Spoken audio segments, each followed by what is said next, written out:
ನಮಸ್ಕಾರ ಸ್ನೇಹಿತರೆ, ಎಲ್ಲರೂ ಹೇಗಿದ್ದೀರಾ? ಎಲ್ಲರೂ ತುಂಬ ಚೆನ್ನಾಗಿದ್ದೀರಾ ಅಂತ ಭಾವಿಸುತ್ತಾ ನಾನು ಇವತ್ತು ಒಂದು ಒಳ್ಳೆ ಪುಣ್ಯ ಭೂಮಿಲಿದ್ದೀನಿ. ಯಾವುದು ಅಂದರೆ ಪ್ರಯಾಗ್ರಾಜ. ಕಾಶಿಯಿಂದ ಪ್ರಯಾಗ್ರಾಜ್ಗೆ 121 ಕಿಲೋಮೀಟರು. ನಾವು ಇವಾಗ ಬಸ್ಸಲ್ಲಿ ಬಂದ್ವಿ. 2.5 ಅವರ್ ತೊಗೊಳ್ತು. ಒಳ್ಳೆ ಎಕ್ಸ್ಪ್ರೆಸ್ ಹೈವೇ ಮಾಡಿಸಿದ್ದಾರೆ ನಿತಿನ್ ಗಡ್ಕರಿ ಅವ್ರಿಗೆ ಥ್ಯಾಂಕ್ಸ್ ಹೇಳ್ತಾ, ಈಗ ಬಂದಿರೋ ಉದ್ದೇಶ ಇಲ್ಲಿರುವ ತ್ರಿವೇಣಿ ಸಂಗಮದಲ್ಲಿ ನಾವು ಸ್ನಾನ ಮಾಡಿ ಪುಣ್ಯ ಗಿಟ್ಸ್ಕೊಳ್ಳೋಣ ಅಂತ ಇದ್ದೀವಿ.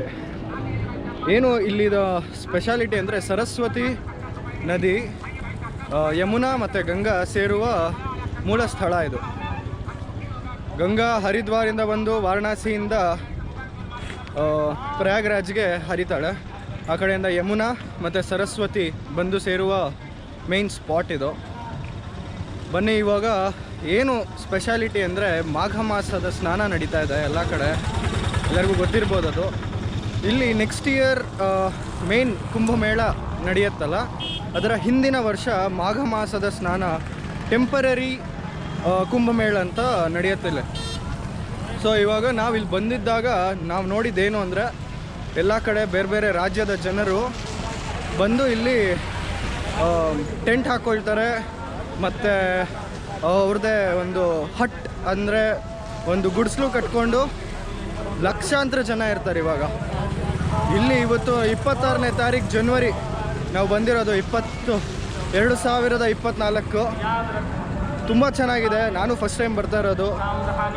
ಹೆಂಗಿದ್ರು ಕಾಶಿಗೆ ಹೋಗಿದ್ವಲ್ಲ, ಹಾಗೆ ಪ್ರಯಾಗ್ರಾಜ ಮತ್ತು ಅಯೋಧ್ಯೆಗೆ ಹೋಗೋಣ ಅಂತ ತುಂಬ ಅಂದ್ಕೊಂಡು ಪ್ರಯಾಗ್ರಾಜ್ ಅಂತೂ 2ನೇ ದಿನದ ಒಂದು ಟ್ರಿಪ್ಪಲ್ಲಿ ಬಂದಿದ್ದೀವಿ.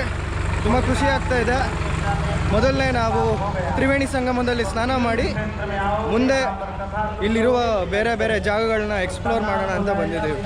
ಬನ್ನಿ ತೋರಿಸ್ತೀನಿ ಇನ್ನೂ ಏನೇನಿದೆ ಇಲ್ಲಿ ಅಂತ.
में तो आप संगम पे जाकर स्नान करना हो तो वहाँ जाकर बैठ कर स्नान करो।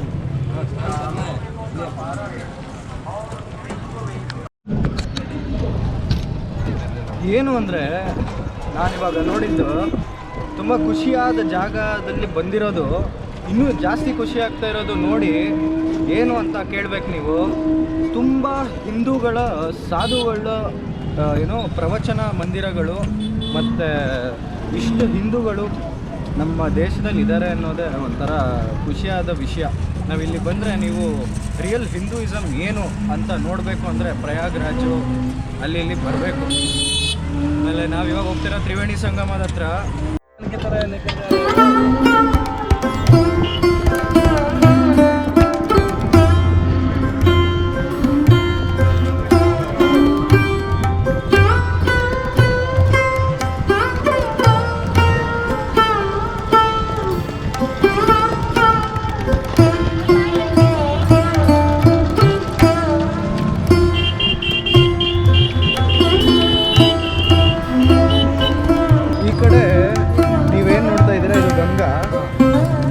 ಈ ಸೈಡ್ ಏನು ನೋಡ್ತಾ ಇದ್ದೀರಾ, ಇದು ಯಮುನಾ ಮತ್ತು ಸರಸ್ವತಿ ನದಿಗಳು ಹರಿಯುತ್ತೆ. ಈ ಬ್ರಿಡ್ಜನೇ ಇಲ್ಲಿನ ಒಂದು ಮೇನ್ ಬ್ರಿಡ್ಜ್ ಇದೇನೆ. ಸ್ನೇಹಿತರೆ, ಇವಾಗ ನಾನು ಹೋಗ್ತಾ ಇರೋದು ಮೊದಲನೆಯ ಜಾಗ ಯಾವುದು ಅಂದರೆ ಬಡೆ ಹನುಮಾನ್ ದೇವಸ್ಥಾನ ಅಂತ. ತ್ರಿವೇಣಿ ಸಂಗಮದ ಹತ್ರನೇ ಬರುತ್ತೆ, ಯಮುನಾ ನದಿ ಪಕ್ಕದಲ್ಲೇ. ಇದಾದಮೇಲೆ ಇಲ್ಲಿ ಪಕ್ಕದಲ್ಲಿ ಒಂದು ಅಕ್ಬರ್, ಅವ್ರು ಹೇಳೋ ಪ್ರಕಾರ ಇದು ಬಾಬರ್ ಫೋರ್ಟ್ ಅಂತ. ಅಲ್ಲಿಗೆ ಹೋಗಿ ಅದಾದಮೇಲೆ ಒಂದು ತ್ರಿವೇಣಿ ಸಂಗಮದಲ್ಲಿ ಸ್ನಾನ ಮಾಡೋಣ ಅಂತ.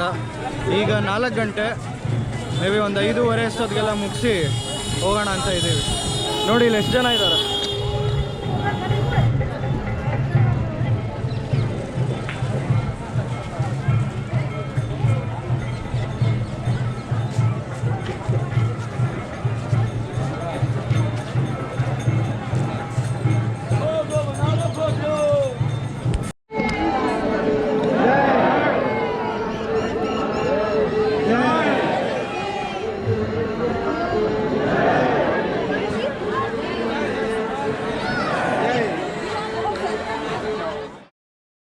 ಈ ಜಾಗದ ಇತಿಹಾಸ ಏನು ಅಂದರೆ, ರಾವಣನು ಅವನ ತಮ್ಮನಾದ ಅಹಿರಾವಣನಿಗೆ ರಾಮ ಮತ್ತು ಲಕ್ಷ್ಮಣನನ್ನು ಪಾತಾಳ ಲೋಕಕ್ಕೆ ಹೋಗಿ ಕೊಂದು ಬಿಡು ಅಂತ ಹೇಳ್ತಾನೆ.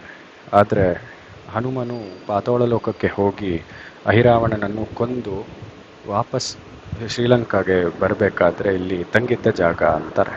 सीताराम सीताराम सीताराम जय सीताराम सीताराम सीताराम सीताराम जय सीताराम सीता.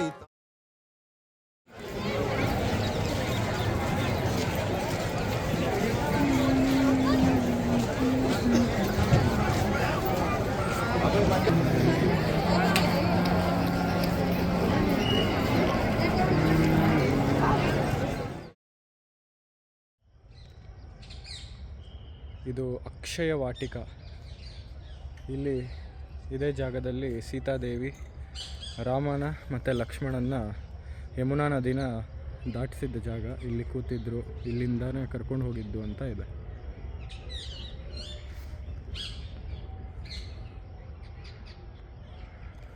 ಈ ಕಡೆ ಲೆಫ್ಟ್ ಹೋದರೆ ಹಂಗೆ ಯಮುನಾ ನದಿ ಹೋಗುತ್ತೆ. ಅಕ್ಬರ್ ಫೋರ್ಟ್ ಅಂತ. ಇದು ಅಕ್ಬರ್ ಫೋರ್ಟ್.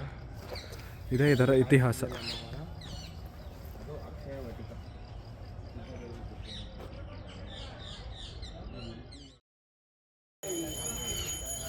ಇಲ್ಲಿನ ಮಹತ್ವ ಏನು ಅಂದರೆ, ಸೀತಾದೇವಿ ರಾಮ ಮತ್ತು ಲಕ್ಷ್ಮಣ ವನವಾಸಕ್ಕೆ ಹೊರಟಾಗ ಅಯೋಧ್ಯದಿಂದ ಯಮುನಾ ನದಿನ ದಾಟಬೇಕಾದ್ರೆ ಇಲ್ಲಿ ಭರದ್ವಾಜ ಮುನಿಗಳ ಆಶ್ರಮ ಇರುತ್ತೆ.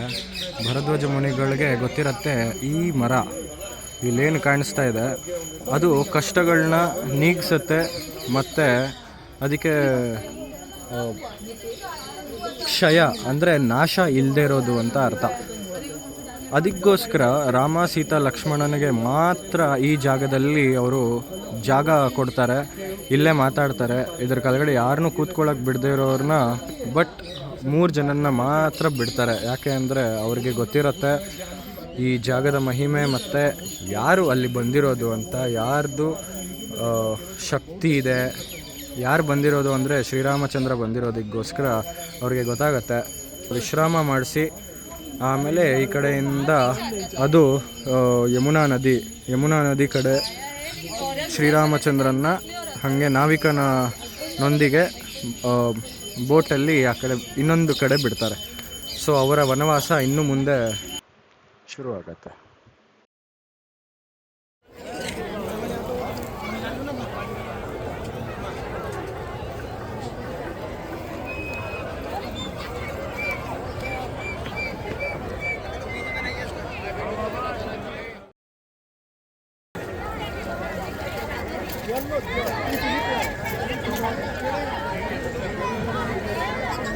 ಈ ಜಾಗದಲ್ಲೇ ತ್ರಿವೇಣಿ ಸಂಗಮದ ಸ್ನಾನ ಮಾಡೋದು.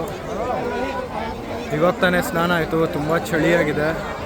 6 ಗಂಟೆ ಸಾಯಂಕಾಲ ಇಲ್ಲಿ ಸ್ನಾನ ಮಾಡಿದ್ದು ಏನೋ ಒಂಥರ ತುಂಬ ಖುಷಿಯಾಗಿದೆ. ನೆನ್ನೆ ಗಂಗಾ, ಇವತ್ತು ತ್ರಿವೇಣಿ ಸಂಗಮ. ಈ ಜಾಗದಲ್ಲಿ ಮಾತ್ರ ನಾವು ಸ್ನಾನ ಮಾಡಬೇಕು, ಇದೇ ಬೌಂಡ್ರಿ ಹಾಕಿರೋದು. ಸೊ ಅಂತೂ ಸ್ನಾನ ಮುಗೀತು.